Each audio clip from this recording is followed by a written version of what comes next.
भारतीय संगीत क्षेत्रबाट एक अत्यन्त दुःखद समाचार बाहिर आएको छ। इन्डियन आइडल सिजन 3 का विजेता गायक प्रशान्त तामाङको निधन भएको छ। उनको अचानक निधनको खबर सार्वजनिक भएसँगै संगीत प्रेमी र उनका प्रशंसकहरू स्तब्ध भएका छन्। प्राप्त जानकारी अनुसार प्रशान्त तामाङको उमेर 43 वर्ष थियो।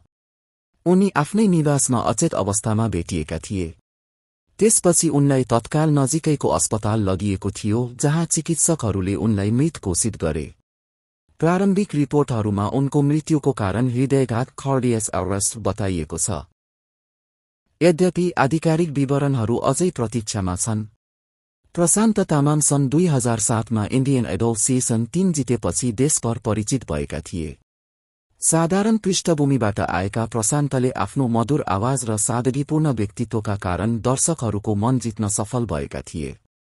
उनको जितलाई विशेष गरी दार्जिलिङ र गोर्खा समुदायका लागि ऐतिहासिक उपलब्धिका रूपमा हेरिएको थियो।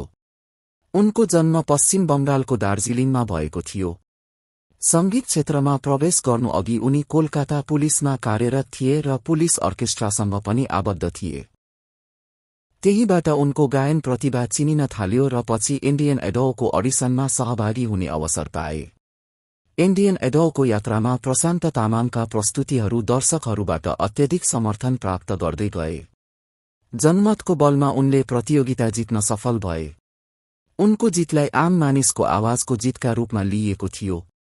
सो जितेपछि प्रशान्त तामाङले विभिन्न संगीत परियोजनाहरूमा काम गरे। उनले नेपाली र हिन्दी भाषामा गीतहरू गाए र विभिन्न सांगीतिक कार्यक्रममा प्रस्तुति दिए।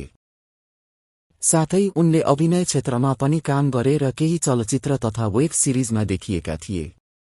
उनको निधनको खबर फैलिएपछि सामाजिक सञ्जालमा शोक सन्देशहरूको ओइरो लाग्यो। धेरै कलाकार, संगीतकर्मी र प्रशंसकहरूले उनलाई श्रद्धाञ्जली अर्पण गरेका छन्।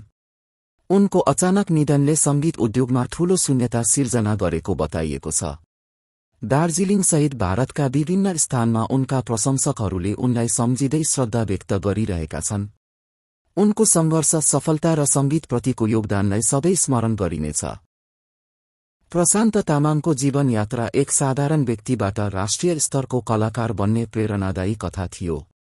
इन्डियन आइडलको इतिहासमा अन्त्यमा तपाईं सबैसँग अनुरोध छ, हाम्रो च्यानललाई सब्स्क्राइब गर्नुहोस् र घण्टीको बटन थिच्न नबिर्सनुहोस्।